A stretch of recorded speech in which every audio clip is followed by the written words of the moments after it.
చెప్పండి మేడం, గురుకుల పాఠశాలల్లో టేక్ కేర్ అసిస్టెంట్లను తీసేయడం జరిగిందని చెప్పేసి మీరు ఆరోపిస్తున్నారు. దేనికోసం తీసేశారు? దేనికోసం తీసేసారన్న విషయం అయితే మాకు క్లారిటీ ఇవ్వలేదు. అర్ధాంతరంగా ఏప్రిల్ 30వ తారీఖు మమ్మల్ని విధుల నుంచి తొలగించడం జరిగింది. మాకు ఎలాంటి కారణాలు చెప్పలేదు. జస్ట్ మెసేజ్ అంటే ప్రిన్సిపాల్కి మెసేజ్ వచ్చింది. కానీ మీరు వాళ్ళకి చెప్పలేదు ఎందుకు, ఏ కారణంతో తీసేస్తున్నారు అని చెప్పేసి మీరు వాళ్ళతో మాట్లాడిన పరిస్థితి లేకుండా? మాట్లాడే అవకాశం లేకుండా చేస్తున్నారు. మేము అడగడానికి పోతే మేడం గారు మమ్మల్ని లోపలికి కూడా రానివ్వట్లేరు. బయట నుంచి పంపేస్తున్నారు. మరి ఎందుకు తీసేసారని కనుక్కుందాం అని వెళ్తే మాత్రం మాకు ఎలాంటి అనుమతులు ఇవ్వట్లేదు. గవర్నమెంట్ వాళ్ళకి ఏమైనా చెప్పుకున్నారా? ఇప్పుడు అందరి అధికారుల దగ్గరికి వెళ్ళినాం. అందరూ చూద్దాం, చేద్దాం, మాట్లాడదాం అంటున్నారు కానీ ఎవరు పట్టించుకోవట్లేదు. ఎన్ని రోజులు? 2 నెలలు అవుతుంది. 2 నెలల నుంచి ఎవరు పట్టించుకోవట్లేదు. తిరగని అధికారి లేరు, తిరగని మెట్లెక్కలేదు, చోటు లేదు. ఓకే, ఆ గురుకుల పాఠశాలలో ఫుడ్ పాయిజన్ లాంటివి జరుగుతున్నాయని ఒక ప్రచారం అయితే బయట వినిపిస్తుంది. దాని వల్ల ఏమైనా తీసేస్తారు? సోషల్ వెల్ఫేర్ లో ఇంతవరకు ఎక్కడ ఫుడ్ పాయిజన్ కాయలేదు. KGBV school, BC welfare, government high స్కూళ్లలో జరిగింది. దీని మీద ఎంక్వైరీ చేస్తే ఎక్కడెక్కడ జరిగింది అనేది కూడా మేము అన్నిటికీ సిద్ధంగా ఉన్నాం. గురుకుల పాఠశాలలో అయితే జరిగిన దగ్గర ఎందువల్ల, ఎవరి తప్పిదం వల్ల జరిగిందో కూడా అప్పుడు ఎంక్వైరీ చేస్తే తెలుస్తుంది. ఓన్లీ అసిస్టెంట్ కేర్ టేకర్ వల్ల జరిగిందని అంటే మాత్రం అన్నిటికీ మేము సిద్ధంగా ఉన్నాం. మీరు ఎలాంటి టేక్ కేర్ చేసేవాళ్ళు స్కూల్లో? ఉదయం 4 గంటల నుంచి రాత్రి 8 గంటల వరకు ఆ పిల్లగాళ్ళకి తెప్పించే సరుకుల కాడ నుంచి పిల్లగాళ్ళకి వడ్డించి, పెట్టించి, కడిగించి, వాష్రూమ్స్ మొత్తం, అందులో బాగలేని పిల్లలకి మళ్ళీ వేరే స్పెషల్ ఫుడ్ పెట్టించి వాళ్ళని జాగ్రత్త కంటికి రెప్పలాగా చూసుకోవడం జరిగింది. ఇందులో మా పిల్లల్ని చూసుకోవడం కూడా అంత మేము టైం పెట్టలేదు. ఆ పిల్లలకు పెట్టిన టైం మన పిల్లలకు పెట్టలేదు. అది 10 సంవత్సరాల నుంచి మేము చేస్తున్న పని ఇది. ఈ మధ్య ఒక అధికారి అన్నారు, ఎవరి బాత్రూమ్లు వాళ్ళు కడుకుంటే తప్పేంటి, ఎవరి పనులు వాళ్ళు చేసుకుంటే తప్పేంటి స్కూళ్ళల్లో అని చెప్పేసి ఒక మాట అన్నారు. దాన్ని మీరు ఎలా సమర్థిస్తారు? అలా ఏమైనా చేశారా? అలా అన్న మేడం గారు ఏ ఉద్దేశంతో అన్నారో అయితే మాకు తెలియదు. కానీ ఆ పనులన్నీ మేము ఇంతకుముందు అసిస్టెంట్ కేర్ టేకర్లు చేసేవాళ్ళం. మేడం గారు అన్న మాటల ఉద్దేశాలు అయితే మాకైతే తెలియదు ఏ ఉద్దేశంతో అన్నారో.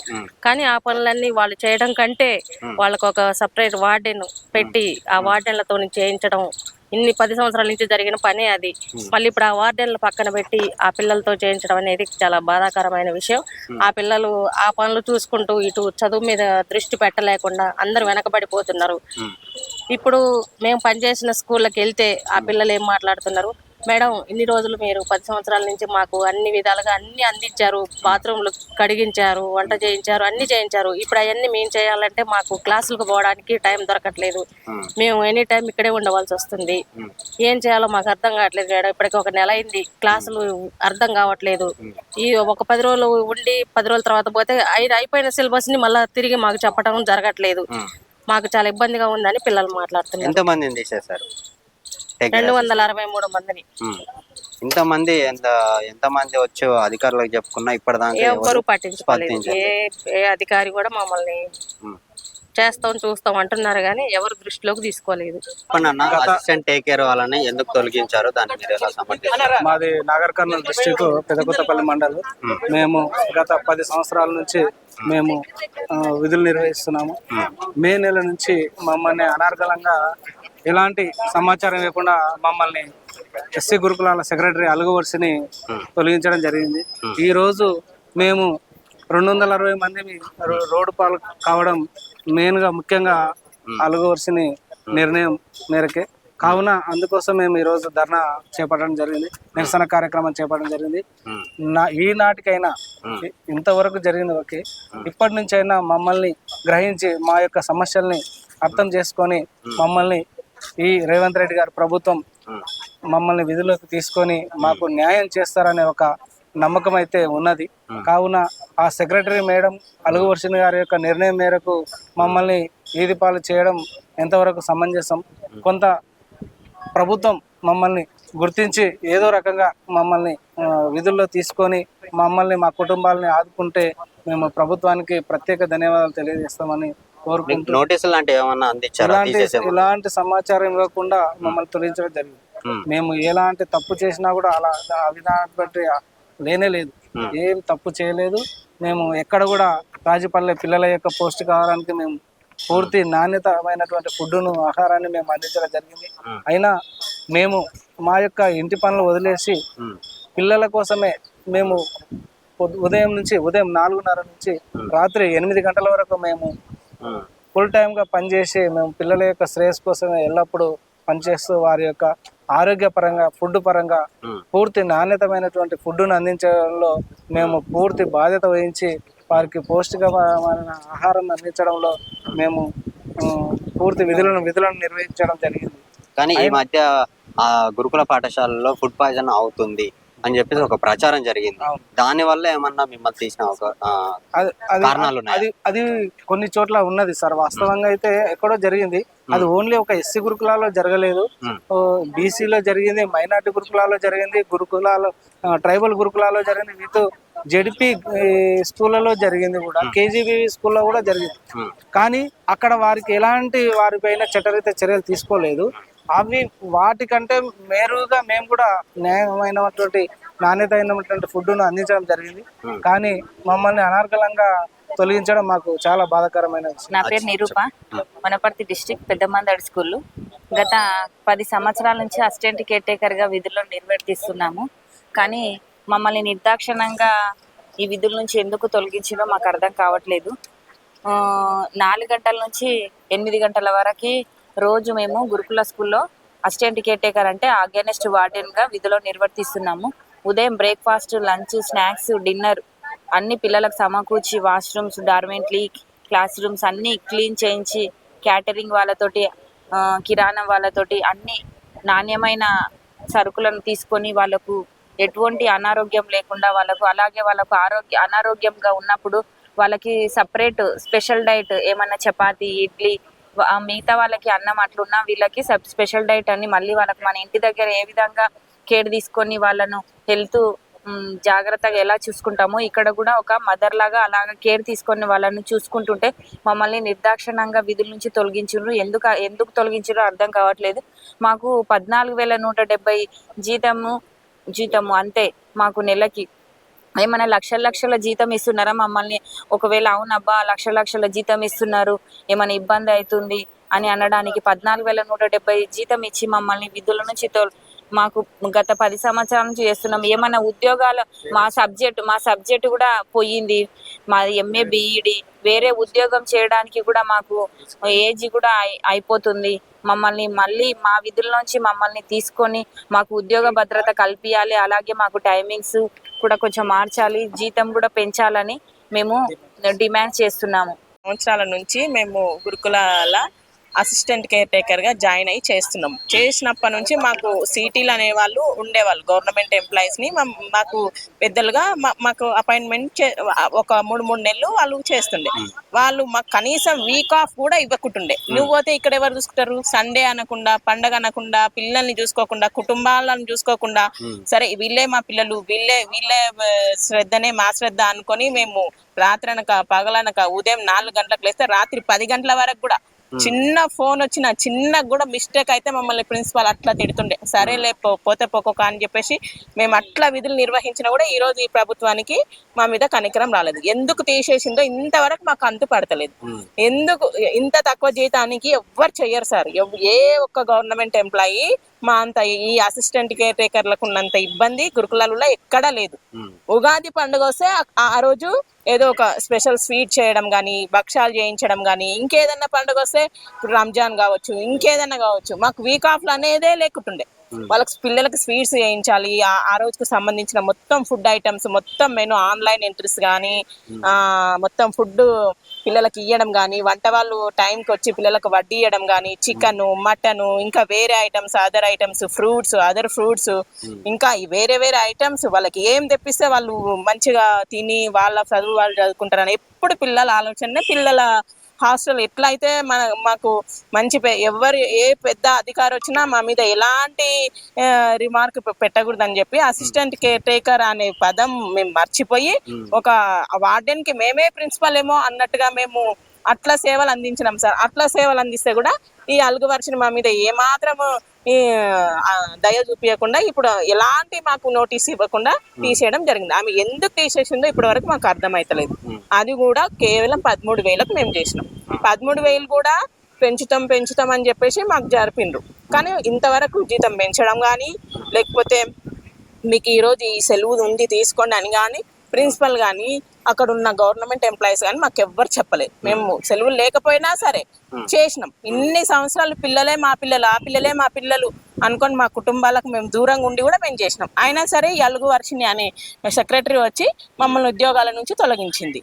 ఇప్పుడు అలుగు వర్షిణి గారి ఆలోచనని దూరం పెట్టేసి మాకు ప్రభుత్వం న్యాయం చేయాలి, ఈ ప్రభుత్వం మా ప్రభుత్వం అనుకొని మేము ఎప్పుడైతే నిరుద్యోగులం ఉన్నామో ఆ నిరుద్యోగులం కాంగ్రెస్ వస్తే మాకు ఉద్యోగాలు వస్తాయి అన్న నమ్మకంతోనే మేము గెలిపించుకున్నాం. ఆ నమ్మకాన్ని ఇప్పుడు ఒమ్ము చేసిరు. కానీ ఇప్పుడు రేవంత్ రెడ్డి ప్రభుత్వం ఏదైతే ఉన్నదో ఈ అసిస్టెంట్ కేర్ టేకర్లను మళ్ళీ విధులలోకి పిలిపించుకొని మా ఉద్యోగ భద్రతను మాకు కల్పించాలి. మాకు ఏ పోస్ట్ వద్దు, మీకు ఏ సిటీలు ఇష్టం లేకపోతే వేరే పోస్టులలో పెట్టి మాకు ఉద్యోగ భద్రత కల్పించాలి. అది కూడా జీతం పెంచుతూ మాకు వీళ్ళు ఉండాలి, గురుకులాలలో వీళ్ళు ఉండాలి, వీళ్ళు ఉంటే హాస్టల్ ప్రశాంతంగా పిల్లలు మంచిగా చదువుకుంటారు, బడుగు బలహీన వర్గాలు ముందల పడతాయి అన్న ఆలోచనతో మమ్మల్ని ఏ విధంగా అయితే ప్రవీణ్ కుమార్ అపాయింట్మెంట్ ఇచ్చిండో ఆ విధంగా మళ్ళీ విధుల్లోకి తీసుకొని జీతం పెంచాలి, మమ్మల్ని గుర్తించాలి. అదే విధంగా మేము ఇప్పుడు రేవంత్ రెడ్డి గారి ప్రభుత్వాన్ని కోరుతున్నాం. చెప్పండి అన్న, గురుకుల పాఠశాలలో టేక్ కేర్ అసిస్టెంట్లను తీసేయడం జరిగింది అని చెప్పేసి మీరు ఒక ఆరోపణ ఇస్తున్నారు. ఎందుకోసం తీసేశారు దాన్ని? ఎందుకోసం తీసేసారో మాకైతే తెలియదు. ఈ ప్రశ్న మన అలుగు వర్షిని అడగాలి ఎందుకు చేసేసారు.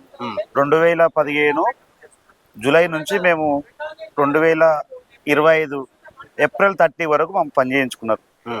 హాలిడేస్ మేమంతా హాలిడేస్ కాబట్టి ఈ పిల్లలు లేరు. 1 మంత్ మరి అసిస్టెంట్ కేర్ టేకర్ల వర్క్ కూడా తీసుకోవద్దు అని ప్రిన్సిపాల్ ఓరల్ ఇన్స్ట్రక్షన్ రావడం జరిగింది. అదే మాకు చివరి సర్క్యులర్ గా భావించి ప్రిన్సిపాల్ ఇంకా మమ్మల్ని విధుల్లోకి తీసుకోవడం లేదు. మాకు మళ్ళీ మేము జూన్ మళ్ళీ 1 నుంచి మళ్ళీ రీఓపెన్ అయితే మేము స్కూల్లోకి వెళ్ళినప్పుడు లేదు సెక్రటరీ గారు మిమ్మల్ని రిమూవ్ చేసారు అని చెప్పడంతో మా ఉద్యోగాలు పోయినాయి సార్. మరి ఎందుకు తీసేసినారు ఏం సంగతి అనేది మాకైతే విషయం తెలియదు. ఈ రోజు మాత్రం మేము రోడ్డు మీద పడ్డాం. మేము ఆ విషయాన్ని మేడం మా ఉద్యోగాలు ఎందుకు తీసేసారని మేము సెక్రటరీ గారికి వినియోగించుకోవడానికి పోతే ఆడ పెద్ద ఫోర్స్ పెట్టి సెక్యూరిటీ పెట్టి మమ్మల్ని బయటికి దోసేసింది సార్. అట్లా మరి అట్లా ఆ విధంగా ఇబ్బంది పెట్టిన సందర్భంలో మేము మళ్ళీ ప్రజాప్రతినిధులకు మళ్ళీ మంత్రుల గారికి మంత్రి చెన్నారెడ్డి గారికి మా ప్రజా దర్బార్లో కలిసినాం.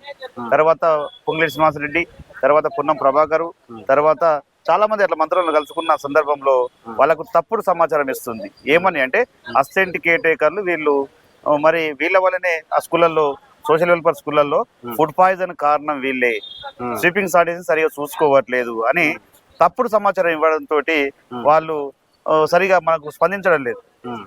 ఈ విధంగా మనకి స్పందించని సందర్భంలో మేము మరి ఏదో ఒకటి చేయాలి ఖచ్చితంగా. మా ఉద్యోగాలు మేము సాధించుకునే క్రమంలో మేము మళ్ళీ మీరు ఇది మన సామరస్యంగానే ధర్నా చేద్దామని పూనుకొని డీసీపీ గారికి మేము లెటర్ పెట్టి పర్మిషన్ తీసుకొని ఈ రోజు ఇందిరా పార్క్ దగ్గర మేము ధర్నా చేయడం జరిగింది సార్. 260 మందిని సార్. 10 సంవత్సరాలుగా మా వయసు పోయింది, ఆరోగ్యాలు పాడైనాయి. పిల్లల కోసం తక్కువ జీతాలు సార్, 13,340 రూపాయలకు మేము నెలంతా వెట్టి చాకరీ చేస్తున్నాం సార్. కానీ ఓల్డ్ స్టూడెంట్స్ గా మేము కూడా అక్కడ చదువుకున్నటువంటి విద్యార్థులుగా మేము సేవా భావంతో మా పిల్లలనే భావంతో మేము పనిచేసినాం సార్. కానీ ఈ రోజు మాకు వచ్చిన గుర్తింపు ఏంటి సార్ అంటే ఫుడ్ పాయిజన్ కారణం వీళ్ళే అని మాకు పెద్ద గిఫ్ట్ ఇస్తుంది సార్ అలుగు వర్షిణి మేడం.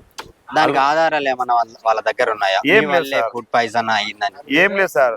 కేవలం ఎలా నిర్ధారిస్తున్నారు? కేవలము వాళ్ళకు మరి ఏమన్నా ఇంతకుముందు సెక్రటరీ గారికి ఆమెకు ఉన్నటువంటి ఏమన్నా విభేదాల వల్ల అది ఆ కూలి మా మీద పడే తప్పితే మాకు ఎటువంటి ఆధారాలు సూపర్ లేదు సార్. ఎందుకు చెప్తున్నానంటే ఇన్ని గురుకులాలు ఉన్నాయి, tribal, minority, BC, social welfare, ఇన్ని గురుకులాలలో మంచి భోజనం అందిస్తున్న అవకాశం మాకు దొరికిందని మేము భావించినాం సార్. చాలా మంచి భోజనం సార్, బ్రేక్ఫాస్ట్, లంచ్, డిన్నర్ అట్లా మాకు చెప్పుకుంటూ పోతే మేము చాలా వర్క్ చేసినాము. ఉదయం 5:30, 4:30, 5 గంటలకు పోతే రాత్రి 8:30, 9 గంటల వరకు మా వర్క్ సార్. దాంట్లో మళ్ళీ మాకు పిల్లలకు చాలా 650 నుంచి 700 మంది స్ట్రెంత్ ఉంటుంది సార్. అక్కడ హెల్త్ హెచ్ఎస్ లేకుంటే మేమే చూసుకోవాలి. రాత్రిపూట వానికి కడుపు నొప్పులు వేస్తుంది. చాలా మందికి రకరకాల ప్రాబ్లమ్స్ ఉంటాయి. ఏ ప్రాబ్లం ఉన్నా మేము స్పందించాలి. తల్లిదండ్రులు లేరు, మన మీద నమ్మకం పెట్టి అక్కడ ఇది మా మీద నమ్మకం పెట్టి అక్కడ స్కూళ్ళలో వదిలిపెట్టి పోయింటారు. ప్రిన్సిపాల్ ఉండరు. ప్రిన్సిపాల్ వాళ్ళు లక్షల జీతాలు తీసుకొని రూమ్లలో అంటే మేము ఆ పిల్లగాడు మా దగ్గరికి వస్తాడు. ఎందుకు వస్తాడంటే మేము పిల్లల దగ్గర ఎక్కువ ఇంటరాక్షన్ ఉంటాం. పిల్లలు ఎక్కువగా ఏమన్నా సమస్యలు ఉంటే వాళ్ళు ఖచ్చితంగా మాకే చెప్పుకుంటారు సార్. వానికి కడుపు నొప్పి వచ్చినా ఏమొచ్చినా వానికి ఆకలి అయినా తినరు సార్. వాడు పిల్లగాడు వాడు మర్చిపోయి పండుకొని ఉంటాడు. కడుపులో ప్లేస్ ఉంటుంది, ఆకలి అవుతుంటది. అటువంటి సందర్భంలో వచ్చి మా డోర్ కొడితే మేము లేచిపోయి వానికి కనీసం కాస్త కొంచెం ఖచ్చితంగా రాత్రి కూడా ఏదైనా ఫుడ్ ఏర్పాటు చేసే ప్రయత్నం చేస్తాం సార్. జ్వరాలు వస్తాయి సార్. జ్వరాలు వచ్చి వాడు తినలేడు. వాడిని పట్టుకొచ్చుకొని మనకి చపాతో లేకపోతే ఉప్పనో లేకపోతే ఏదైనా బ్రెడ్ అటువంటి ఫుడ్ కూడా ఏర్పాటు చేసి మేము అంత కష్టపడి సొంత బిడ్డలాగా మేము చూసుకున్నాం సార్. కానీ అలాంటి వాళ్ళని మిమ్మల్ని ఎందుకు తొలగించారు? ఎందుకు తొలగించిందనేది మాకు అసలు ఏం అర్థం కాని అయోమయంలో ఉన్నాం సార్. కానీ ఈ రోజు మేము 263 మందిని మా మీద ఆధారపడ్డ మా కుటుంబాలు, మా పిల్లలు ఈ రోజు రోడ్డున పడ్డాం సార్. 2 నెలల నుంచి జీతాలు లేవు, డబ్బులకు ఇబ్బంది అయ్యి చాలా అప్పులు చేసుకుని ఈ రోజు మేము నెట్టుకోవాల్సిన పరిస్థితి వస్తుంది. మా హక్కు మాకు రాజ్యాంగంలో బాబాసాహెబ్ అంబేద్కర్ మనం కల్పించినటువంటి హక్కు ప్రకారం మేము ఈ రోజు రోడ్డు మీదకి వచ్చి మేము కొట్లాడే పని ఈ రోజు మాకు అలుగువర్షిణి గారు కల్పించడం జరిగింది సార్. ఆమె వచ్చినప్పటి నుంచి 2024 జూన్ నుంచి వచ్చినట్టుంది సార్. జూలై నుంచి వచ్చినట్టుంది. ఆమె వచ్చినప్పటి నుంచి తీసుకునే నిర్ణయాలు సోషల్ వెల్ఫేర్ స్కూల్లో ప్రతిదీ అల్లజడే, ప్రతిదీ అశాంతే ఉంది. గురుకులాలు సోషల్ వెల్ఫేర్ గురుకులాలు మాత్రమే కేవలం, మళ్ళీ మిగతా గురుకులాల్లో ఎటువంటి ఏం లేదు, ఎటువంటి అలజడి లేదు, ఏం లేదు, ఎటువంటి రిమూవల్ లేవు. ఎట్లా ఉన్న సొసైటీని అట్లా నడిపిస్తున్నారు. కానీ ఈమె మాత్రము ఏదో మరి ఇప్పుడే గురుకుల సొసైటీని స్థాపించిన విధంగా భావించుకొని మరి ఈమెనే దాన్ని ఎస్టాబ్లిష్ చేసి నేను డెవలప్ చేస్తున్నానే ఆ కోణంలో భావించుకొని నాశనం చేసే ప్రయత్నం చేస్తుంది తప్పితే వేరే ఉద్దేశం అంటే ఏం లేదు సార్. ఈరోజు మేము చేసే ఆ షాకిరి, మేము చేసే ఆ పనిని ఈరోజు పిల్లల ద్వారా చేసినవి అసలు నువ్వు మెసేజ్ ఇద్దాం అనుకున్నాము అంటే ఈ గురుకులాలు చదువుకున్నటువంటి విద్యార్థులు ఎస్సీ ఎస్టీ బీసీ విద్యార్థులు సార్, ఎక్కువ ఎస్సీ ఉంటారు సార్. వాళ్ళకి ఏం నేర్చుకున్నావు అంటే నువ్వు మళ్ళీ అదే పని చేసుకో, అదే వంట పని నేర్చుకో. కానీ నువ్వు ఉన్నత చదివి ఐఏఎస్ ఐపీఎస్లు లేదంటే ఇంకో డాక్టర్ ఇంకో ఇంజనీర్ కానీ నువ్వు మెసేజ్ ఇస్తలేవు. ఏం నేర్పుతున్నావు నువ్వు? గురుకులాలలో మంచి పాచి పని చేసుకోవడానికి నేర్చుకోండి. వంట మీరే చేసుకొని మీరే ఆ పనిలో మీరు నిమగ్నం కానీ అదే వంట పని చేసి పెట్టండి భవిష్యత్తులో అని ఇది నేర్పుతున్నాను. ఇది మెసేజ్ ఇచ్చే మెసేజ్ ఇది. ఎందుకని ఆమె ఒక వాక్యం వాడింది, ఎవరి బాత్రూమ్లు వాళ్ళే కడుకోవాలి, ఎవరి బట్టలు వాళ్ళే ఉట్టుకోవాలి, ఎవరి రూమ్లు వాళ్ళే క్లీన్ చేసుకోవాలని చెప్పేసి విద్యార్థులు చేసుకుంటే తప్పేంటి అని ఒక మాట అన్నారు. దాన్ని ఎలా సమర్థిస్తారు మీరు? అది చేసుకోవాలి సార్. అది ఎప్పుడు చేయాలి సార్ అంటే నీవు పాటిస్తున్నావా, ఫస్ట్ నీ పిల్లలు పాటిస్తుర్రా, నీవు పిల్లలు చదివే స్కూళ్ళలో అదే సిస్టమ్ మా దగ్గర పెట్టు. సోషల్ వెల్ఫేర్ స్కూళ్ళలోనే బాత్రూమ్లు ఉన్నాయి, సోషల్ వెల్ఫేర్ స్కూల్లోనే నువ్వు ఏది మెస్ ఉంది, మిగతా సొసైటీ లేదా? మిగతా సొసైటీలు ఎందుకు ఇంప్లిమెంట్ చేస్తలేదు మరి గవర్నమెంట్? మీరు ఎందుకు చేస్తారు ఇక్కడ సొసైటీలో? అదే అడుగుతున్నాం సార్. మిగతా సొసైటీలో లేని పనులు పిల్లలకు అప్పగించడం అనేది మన సొసైటీలో ఎందుకు ఇంప్లిమెంట్ చేస్తున్నావు? మిగతా సొసైటీలో చేయి. సర్కులర్ నువ్వు పెట్టి గవర్నమెంట్ తోటి పెట్టి. అది చేత కదా నీకు? అది చేత కాకుండా ఈరోజు నువ్వు కేవలం సోషల్ వెల్ఫేర్ స్కూల్లోనే పెట్టి ఉద్యోగస్తులు తీసేస్తావు. కేవలం ఒక పక్షపాతం సార్. ఈ ఎస్సీ గురుకులాలను నిర్వీర్యం చేయాలని ఒక కుట్ర అనేది మాకు స్పష్టంగా అర్థమవుతుంది.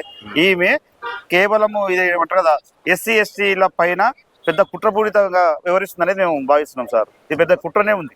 ఫైనల్ గా ఈ గవర్నమెంట్ వాళ్ళకి కావచ్చు, ఈ అధికారులు మిమ్మల్ని ఎవరైతే తీసేస్తారో అధికారికి ఏం చెప్పాలి? మేము ఇప్పటి కూడా అంటున్నాం సార్, అలుగువర్షిణి గారు మా తల్లిలాగా సార్ మాకు. ఎందుకంటే ఇంతకుముందు సెక్రటరీలు మాకు చాలా బాగుంది సార్.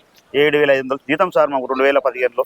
తర్వాత మా కష్టాన్ని గుర్తించి 10,500 చేసారు సార్. తర్వాత 14,170 చేసారు సార్. ఈ మధ్యలోనే మన సెక్రటరీ మేడం గారి అలుగువర్షిణి మేడం గారి అవుట్ సోర్సింగ్ చేసి 21 నుంచి అది మొత్తం కట్టింగ్ మొత్తం ఏజెన్సీకి ఇస్తే అది ఓను 13,260 రూపాయలు మాకు జీతం వస్తుంది సార్. అంటే మేము ఏమంటున్నాం అంటే ఇంతకుముందు సెక్రటరీలు మా కష్టాన్ని గుర్తించింది సార్. కానీ మా కష్టం ఇప్పుడు ఈ మేడం అసలు చూడట్లేదు. మేడం మేము చాలా కష్టపడ్డాం మేడం, మా కుటుంబాలు రోడ్డున పడతాయి మేడం, మమ్మల్ని ఆదుకొని మాకు ఒక తల్లిలాగా మాకు ఒక మార్గం చూపించండి. మీకేమైనా మేము తప్పు చేసి ఉంటే మేమేమన్నా మాకు మీటింగ్ పెట్టి దాన్ని మెసేజ్ ఇవ్వండి, మేము ఖచ్చితంగా ఇంప్లిమెంట్ చేస్తాం మేడం. మీరు చెప్పినటువంటి మేము ప్రతి మాటను మేము రిసీవ్ చేసుకుంటాము. మీరు ఇచ్చే ప్రతి సర్కులర్ని మేము మంచిగా మీ మాటగా భావిస్తే మేము ఏమైనా తప్పు చేసి ఉంటే, ఏమన్నా తప్పులు జరిగింటే మేము సర్దిద్దుకునే ప్రయత్నం చేస్తాం మేడం. కాబట్టి మాకు అవకాశం ఇవ్వండి, మాకు ఇంకొకసారి అవకాశం ఇవ్వండి, న్యాయం చేయండి. మా వార్డెన్ పోస్టులు మాకు తిరిగి ఇవ్వండి మేడం. మా కుటుంబాలను ఆదుకుంటారని మేము భావిస్తున్నాం.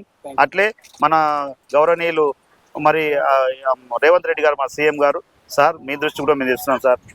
మీరు ఎట్లయినా సరే పెద్ద మనసుతో భావించి మా అలుగు వర్షిణి మేడం దగ్గర మరి రిపోర్ట్ తెప్పించుకొని మాకు నిజమైన రిపోర్ట్ తెప్పించుకొని మాకు న్యాయం చేస్తారని మేము మనస్ఫూర్తిగా కోరుకుంటున్నాం సార్.